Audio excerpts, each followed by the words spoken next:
¿Cómo están? En el día de hoy vamos a desarrollar la clase correspondiente a trastornos bipolares. Los trastornos bipolares se ubican dentro del conjunto de lo que se conocen como trastornos del estado de ánimo y básicamente se caracterizan por la presencia de síntomas de manía e hipomanía, cuya descripción vamos a hacer a continuación. Los trastornos bipolares en su conjunto incluyen básicamente el trastorno bipolar tipo 1, el trastorno bipolar tipo 2, el trastorno ciclotímico y dos grupos de trastornos que es importante poder ustedes como médicos tener identificados, que son el trastorno bipolar inducido por sustancias o medicamentos.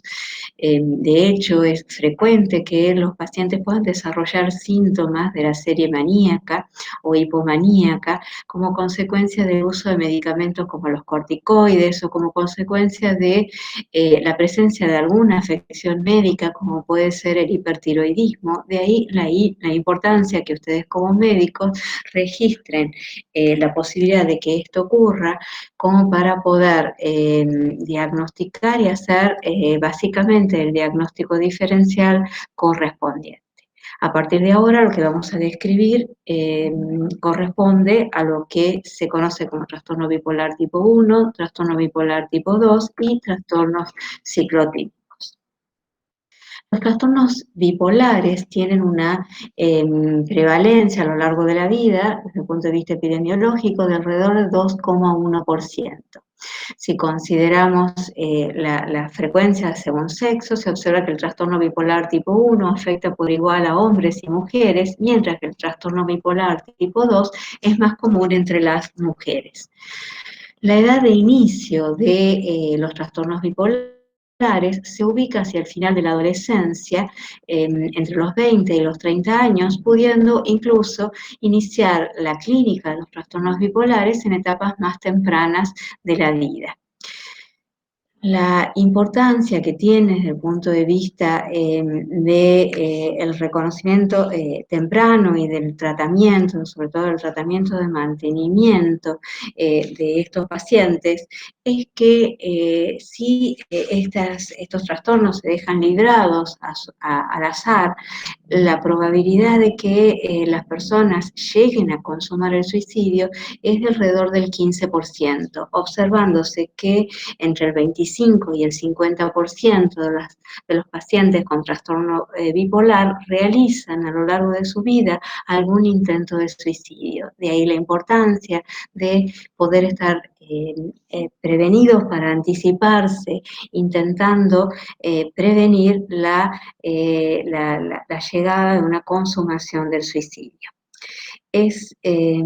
raro que estos trastornos se inicien en personas de la tercera edad, en personas mayores. Sin embargo, la aparición de trastornos o de manifestaciones clínicas compatibles con síntomas maníacos o episodios maníacos nos lleva siempre a la necesidad de descartar organicidad, siendo, por tanto, lo primero que tenemos que plantearnos ante la aparición de una persona con síntomas maníacos mayor o de la tercera edad, dado que el inicio en esta etapa de la vida de los trastornos bipolares es muy poco frecuente. ¿Cuáles son las características generales del trastorno bipolar? La primera es, como decíamos, la presencia de síntomas que indican la presencia de un episodio maníaco o hipomaníaco. La sola presencia de síntomas maníacos configurando un episodio maníaco determina la realización de un diagnóstico de trastorno bipolar. Siendo lo más frecuente, sin embargo, que estos episodios de manía o de hipomanía alternan con episodios depresivos, siendo muy poco frecuente la manía unipolar, que sería aquella en la que la alternancia se da solamente de episodios maníacos y se conoce como manía unipolar. La característica de estos trastornos es su evolución crónica por fases periódicas cuya duración entendido como ciclo o historia natural de la enfermedad, si no se realiza ningún tipo de tratamiento, es de alrededor de entre 1 y 6 meses. Es decir, cada una de estas fases, ya sean de depresión o de manía o hipomanía, se prolongan entre 1 y 6 meses, siendo también característico la presencia de intervalos libres entre cada episodio, aunque es menos frecuente, también puede darse la situación de que un episodio maníaco o hipomaníaco pase directamente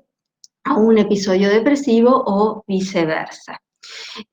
Lo que suele ocurrir es que en este proceso de evolución a través del tiempo, en la reiteración de estos episodios librados al azar, sin intervención de ningún tipo de tratamiento, llegan a provocar una gran discapacidad. De ahí la importancia de poder detectar tempranamente estos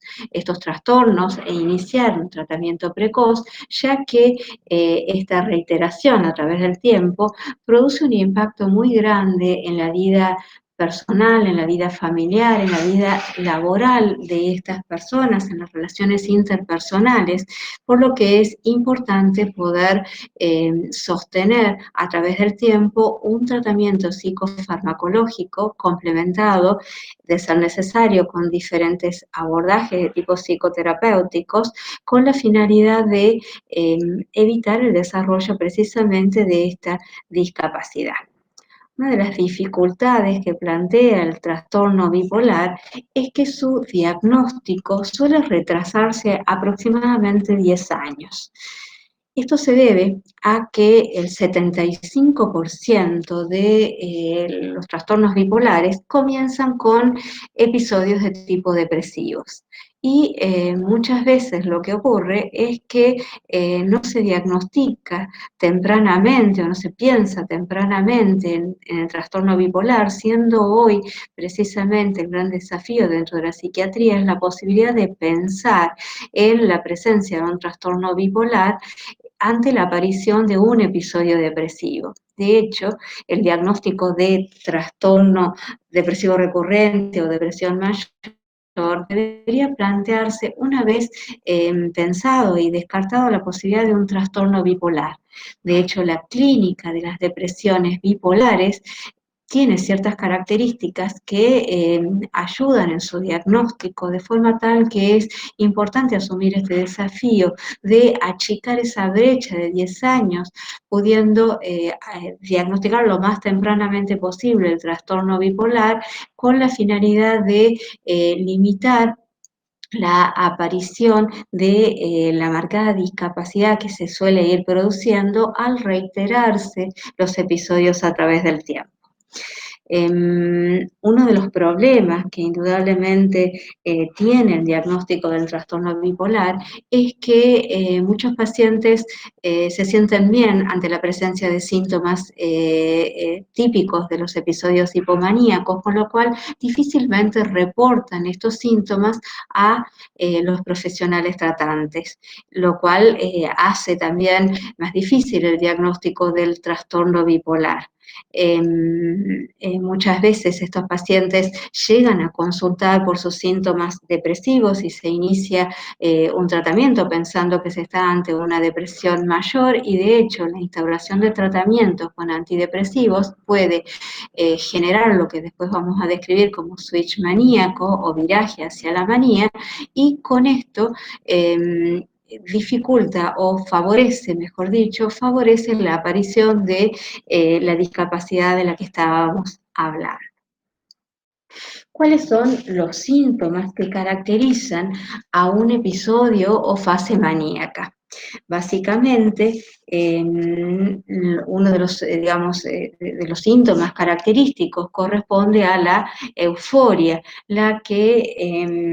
de hecho, así como podríamos decir que la tristeza es el síntoma nuclear o característico en cuanto a la alteración del trastorno de ánimo en la depresión, la euforia lo es en relación a el episodio maníaco. Sin embargo, a veces esta euforia puede ir cambiando, ir transformándose en irritabilidad o a veces agitación psicomotriz cuando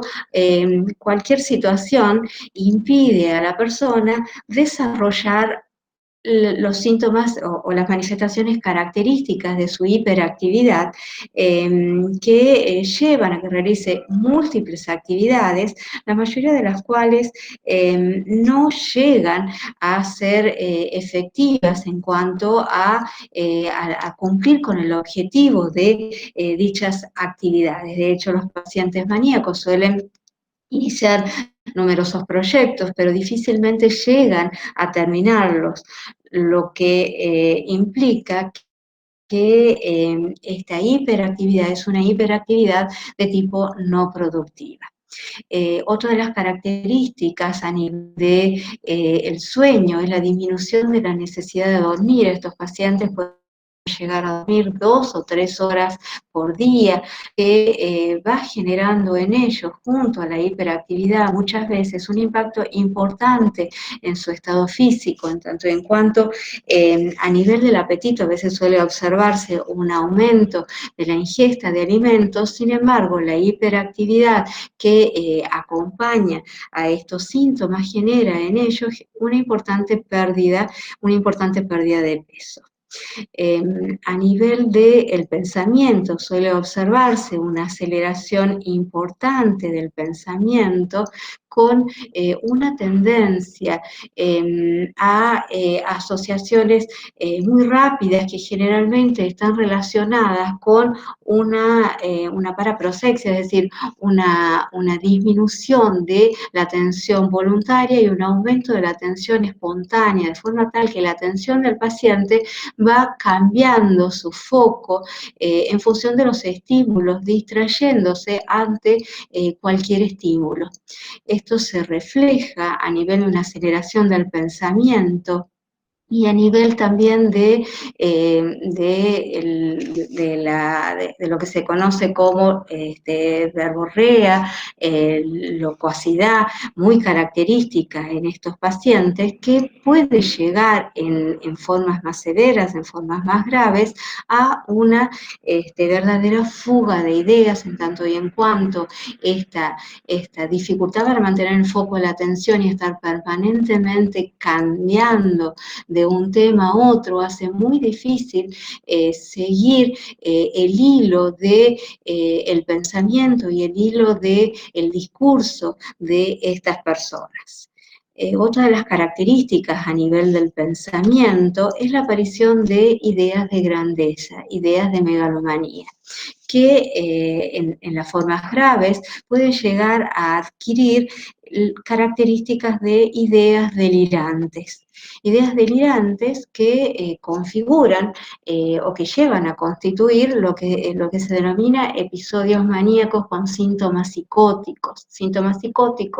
que si son congruentes con el estado de ánimo y están marcados en cuanto a su contenido fundamentalmente por ideas de grandiosidad o ideas mesiánicas, son, como lo acabo de decir, congruentes con el estado anímico. Pero a veces puede ocurrir que detrás de estas ideas de grandiosidad, la persona sienta que los otros los envidian, sienten celos, quieren hacerles algo en función de lo grande que ellos son, con lo cual puede aparecer un tinte de tipo paranoide en la ideación delirante que puede o hace necesario establecer el diagnóstico diferencial con trastornos de tipo psicótico, como puede ser la esquizofrenia. A nivel del comportamiento se observa también en estos pacientes un aumento del impulso sexual con conductas desordenadas, inapropiadas, gastos muchas veces excesivos que pueden llegar a poner en peligro el bienestar financiero de una familia. Haciendo todo esto es necesario indudablemente intervenciones tempranas e intervenciones orientadas a tratar de prevenir que este tipo de comportamientos puedan poner en peligro el trabajo de estas personas, el bienestar de toda una familia. Con relación a los trastornos del ascenso-percepción, son muy poco frecuentes, aunque pueden presentarse, siendo muy importante en este sentido poder dejar aclarado que no todos los pacientes bipolares presentan síntomas psicóticos, sino que hay algunas fases maníacas que cursan con la presencia de síntomas psicóticos, mientras que otros pacientes con trastorno bipolar pueden nunca llegar a tener síntomas de esta serie. Con relación a lo que llamamos hipomanía o síntomas de hipomanía característicos de los episodios hipomaníacos, se caracterizan por ser síntomas semejantes a los que acabamos de describir dentro de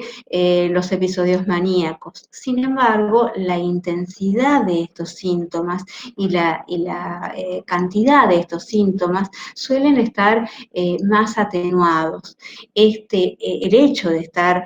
más atenuado, genera en la vida de las personas un impacto, sobre todo en la vida de relación, en la vida laboral de estas personas, en la vida de las relaciones interpersonales, mucho menor. Siendo esto que recién les decía, a veces estos pacientes con síntomas de hipomanía no llegan a manifestarlos porque durante el periodo en los que estos síntomas están presentes, la persona se siente muy bien, sobre todo si es que se trata de trastornos bipolares con sucesión con fases depresivas, comparado con la fase depresiva. Esto pasa a ser para el paciente un momento que viven y que perciben como de normalidad. De ahí la importancia de poder siempre trabajar con las familias de quienes padecen trastorno bipolar, que pueden brindarnos información con relación a este tipo de situaciones.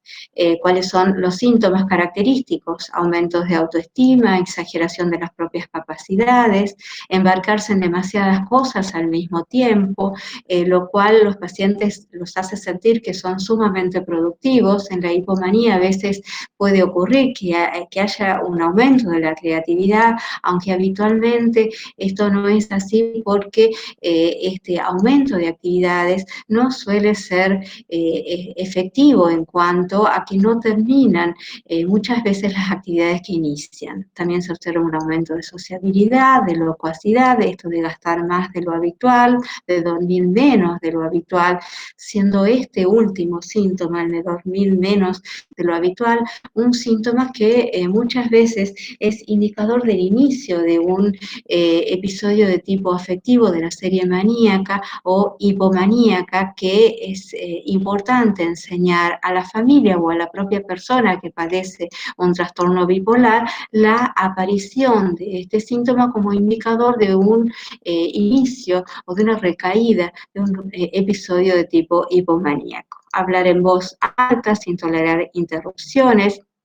aumento de interés en el sexo, cambios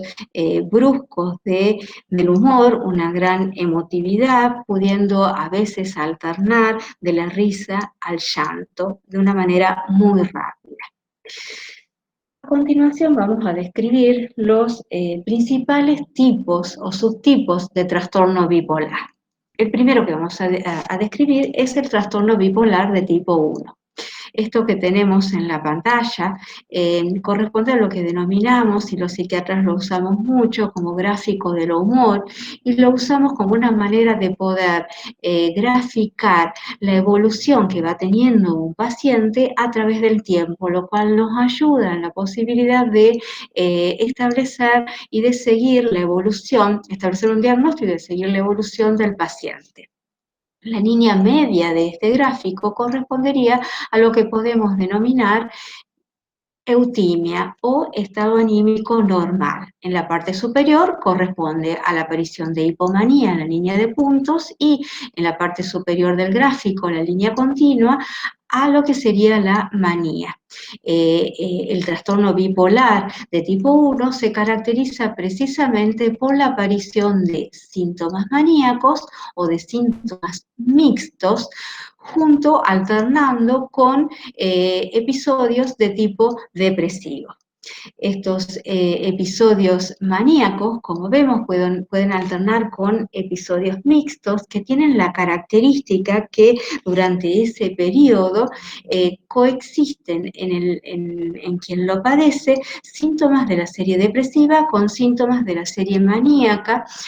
generalmente una gran irritabilidad, inestabilidad del estado anímico, una gran aceleración del pensamiento, lo cual produce un estado de malestar muy grande en quienes lo padecen, siendo estos pacientes, los pacientes con episodios mixtos o en episodios mixtos, los que tienen una mayor o un mayor riesgo de suicidio.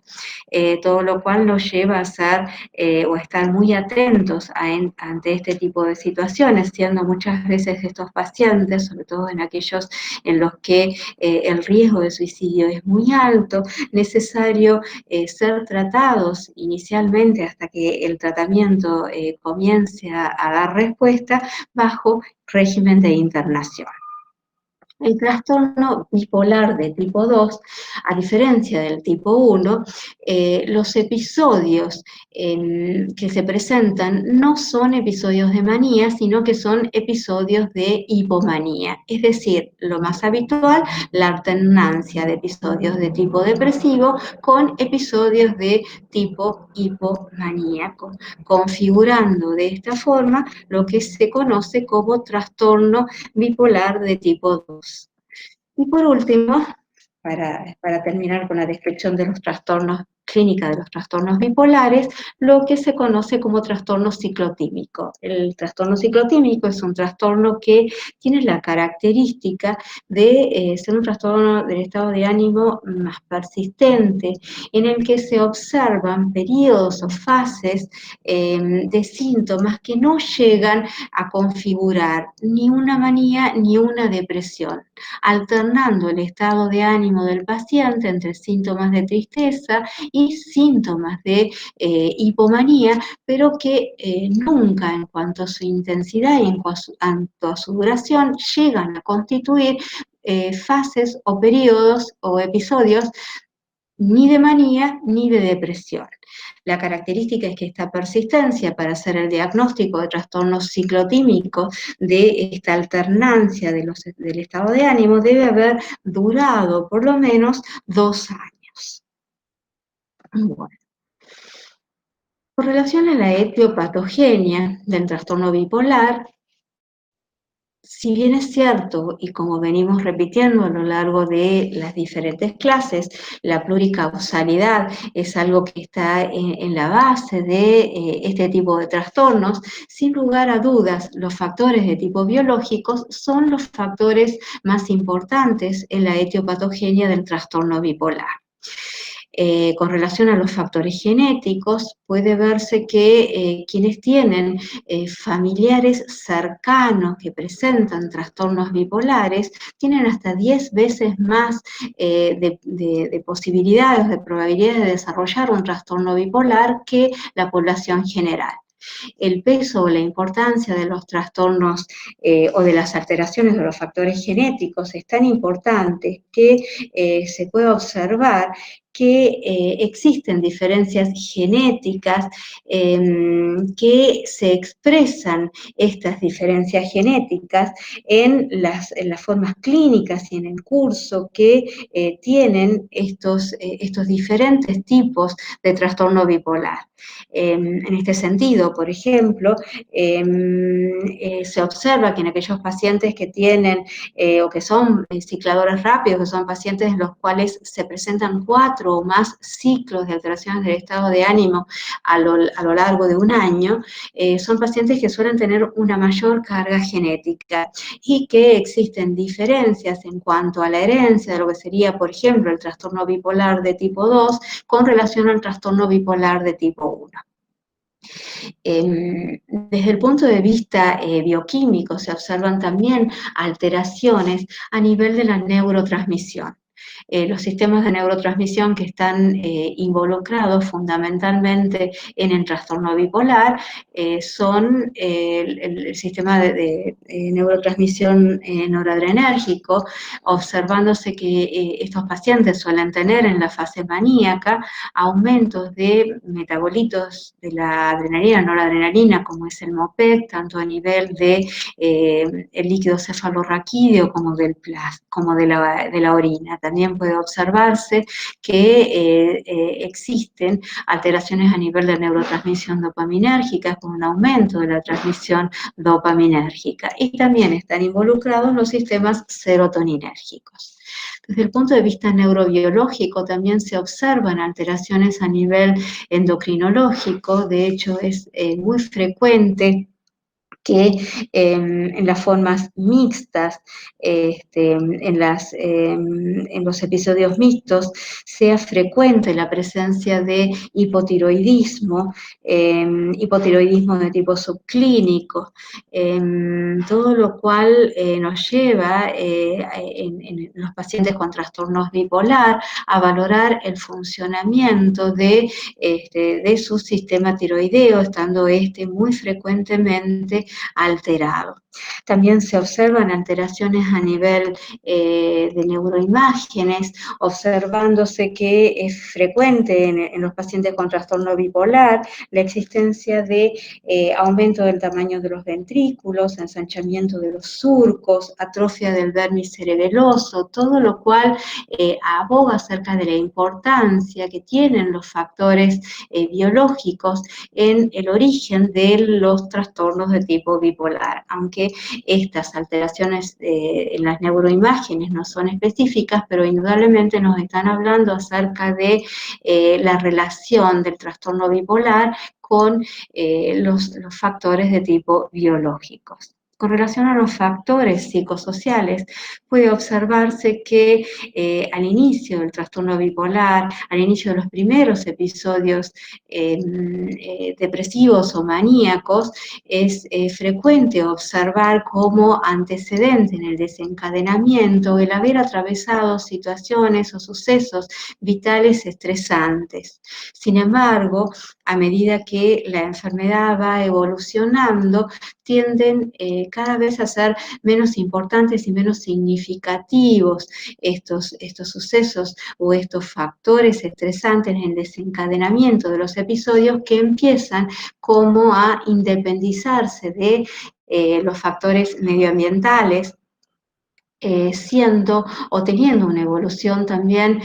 muy semejante a lo que ocurre con la epilepsia, que es algo que hace o que se observa como característica, y es que algunos lo relacionan o lo denominan modelo Kinder en el sentido de que, al igual que en la epilepsia, las crisis, cada crisis comicial suele desencadenar otra crisis. Los episodios maníacos, cada episodio maníaco, a medida que va evolucionando la enfermedad, tiende a generar la aparición de nuevos episodios. De ahí la importancia del diagnóstico temprano y del tratamiento adecuado, ya que, como hemos dicho, la reiteración de estos episodios va produciendo una significativa discapacidad en quien lo padece. También se puede observar que la evolución del trastorno bipolar aparece fuertemente relacionado con las estaciones del año. De hecho, es más frecuente en los meses de invierno la aparición de episodios de tipo depresivos, mientras que los episodios maníacos tienden a aparecer con mayor frecuencia en las estaciones de verano, lo cual está relacionado con factores de tipo relacionados con la luz y relacionados con los ritmos circadianos. Por último, ¿cuál es el tratamiento del trastorno bipolar? Si hemos dicho que los factores biológicos son los factores más importantes o que tienen mayor peso y que no cualquiera desarrolla un trastorno bipolar, sino solo lo desarrollan aquellas personas que tienen una predisposición y la posibilidad de presentar factores biológicos que permiten la aparición de estos cuadros clínicos, nos hace tomar conciencia de la importancia del tratamiento psicofarmacológico, siendo los tratamientos no farmacológicos un complemento muy importante de los mismos, en tanto y en cuanto a través de los mismos, de la psicoeducación, de la psicoterapia individual o familiar o de la rehabilitación psicosocial, se busca básicamente lograr o favorecer una mejor adherencia de los pacientes al tratamiento y poder así sostenerlos a través del tiempo. De hecho, la psicoeducación es una estrategia muy importante con que contamos los psiquiatras una vez realizado el diagnóstico, que apunta a trabajar tanto con quien padece el trastorno bipolar como con su familia. Con quien padece, una vez lograda la revisión de la clínica y cuando el paciente logra tener un mayor insight, una mayor conciencia de enfermedad, poder trabajar acerca de las características, que conozca cuáles son las características evolutivas de esta enfermedad, que evoluciona por ciclos y que pueda comprender cuál es la importancia de sostener el tratamiento a través del tiempo para prevenir la aparición de la discapacidad que hemos mencionado. Y con la familia, básicamente, sobre todo si tenemos en cuenta lo que decíamos, muchas veces los pacientes no reportan los síntomas porque de hecho cuando se encuentran en las fases hipomaníacas e incluso maníacas, se sienten bien, con lo que difícilmente lleguen a consultar o tengan un insight con relación a lo que les está ocurriendo. De ahí la importancia de trabajar con la familia para poder ir detectando estos síntomas dianas que suelen indicar el inicio de un próximo episodio o la recaída de un próximo episodio, los cuales a veces son característicamente comunes a cada uno de los pacientes. ¿Cuál es el objetivo del tratamiento psicofarmacológico? Básicamente, los objetivos son reducir o eliminar los síntomas,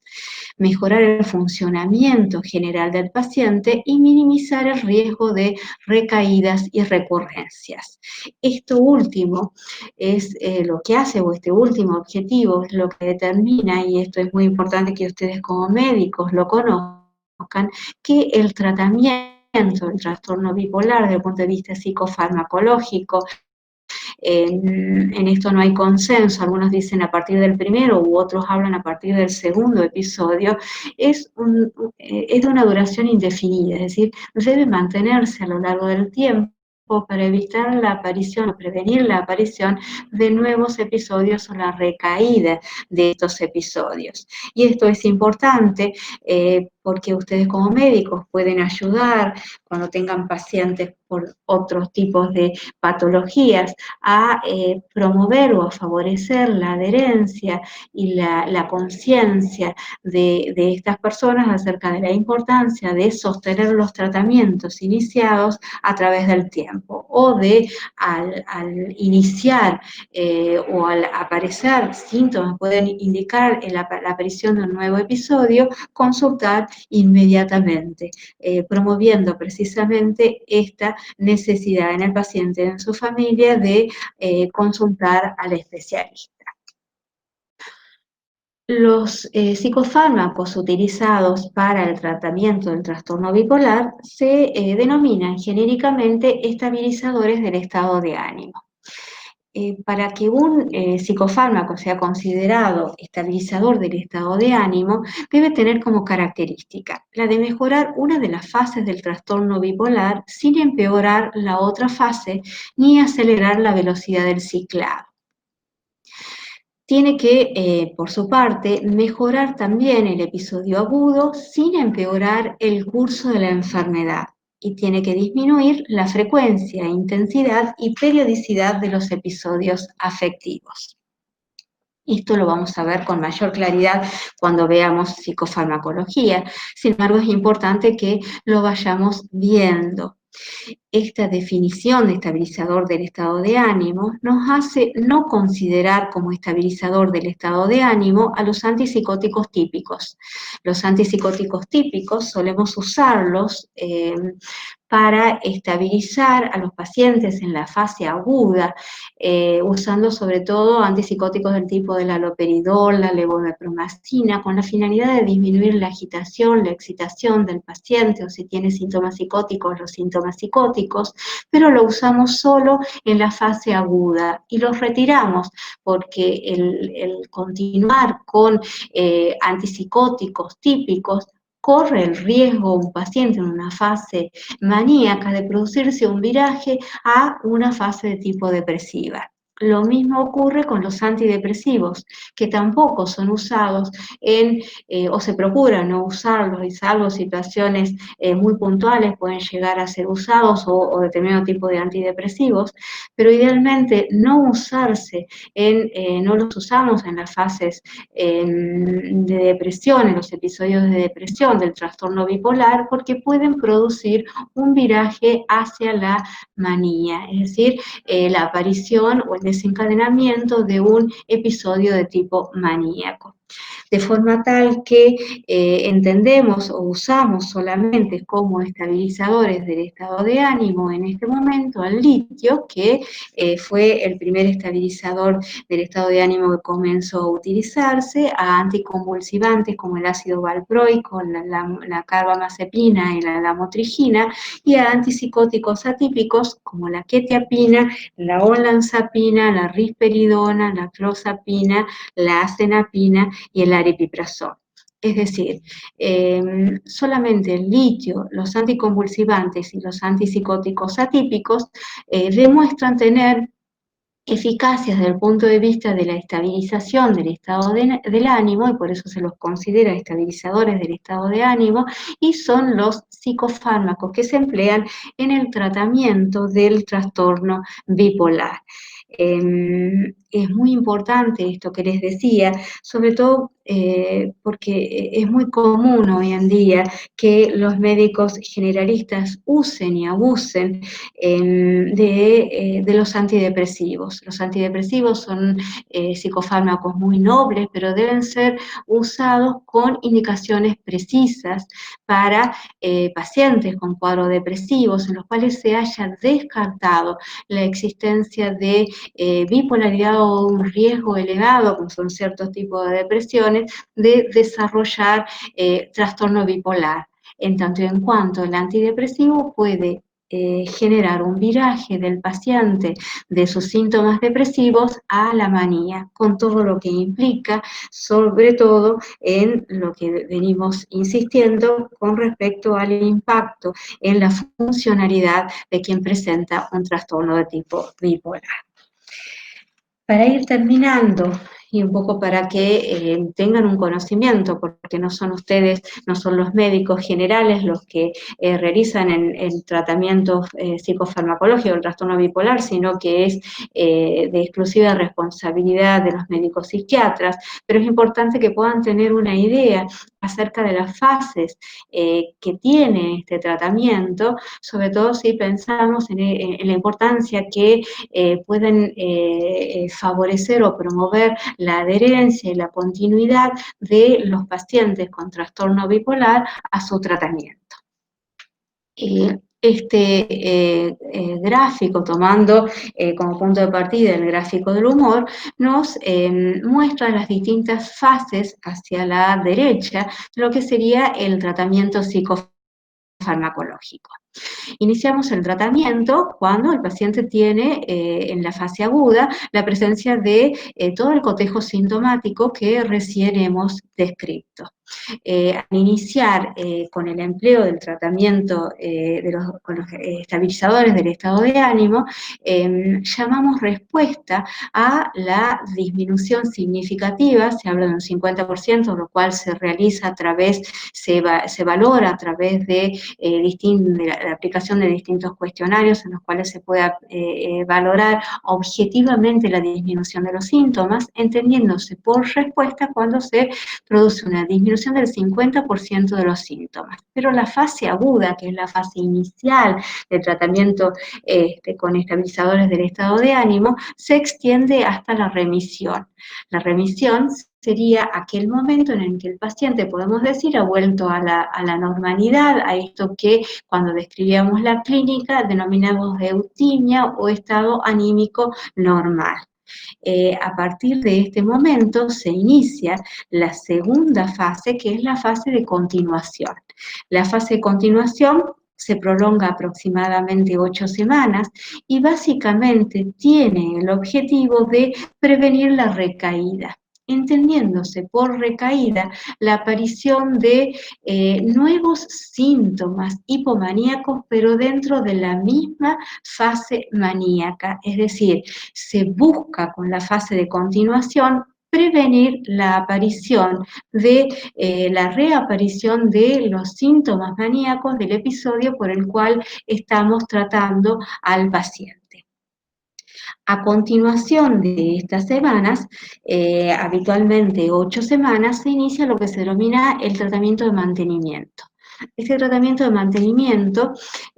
aunque no existe consenso, algunos hablan a partir del primer episodio maníaco, u otros hablan a partir del segundo episodio de alteración del estado anímico, debe iniciarse en forma indefinida. El tratamiento psicofarmacológico consiste en sostener las mismas dosis y los mismos fármacos que se han mostrado efectivos en la fase aguda. Y el objetivo en este caso es básicamente el de prevenir la recurrencia, es decir, el de prevenir la aparición de un nuevo episodio de tipo maníaco. De forma tal que, para un poco sintetizar, fase aguda es el inicio del tratamiento psicofarmacológico cuando el paciente está con todo su cuadro clínico. Y el objetivo que tiene es disminuir los síntomas y sobre todo disminuir los riesgos que hacen a la posibilidad de que llegue a autolesionarse, lesionar a terceros, o todo lo que implica la discapacidad que suele producir cada uno de estos episodios. La fase de continuación, cuya duración es de aproximadamente 8 semanas, cuyo objetivo es prevenir la aparición de síntomas de manía dentro del mismo episodio. Y la fase de mantenimiento indefinida, cuyo objetivo es prevenir la aparición de un nuevo episodio de manía. Para terminar, y no voy a describirla esta diapositiva porque ustedes pueden después leerla, lo que se ha observado que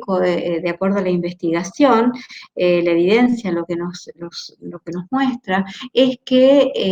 de este conjunto de fármacos estabilizadores de estado de ánimos, algunos son o tienen mayor eficacia en manía aguda, en depresión bipolar, y otros son más eficaces para el tratamiento de mantenimiento con el objetivo ya sea de prevenir episodios maníacos o de prevenir episodios de tipo bipolar. Muchísimas gracias. Acá hemos terminado en el día de hoy lo que corresponde a la descripción de los trastornos del estado de ánimo. Y espero que no estén como Mafalda pidiendo que paremos el mundo porque se quieren bajar, porque recién estamos prácticamente llegando a la mitad de lo que sería el cursado de la materia de salud mental. Muchísimas gracias. Chao, hasta luego.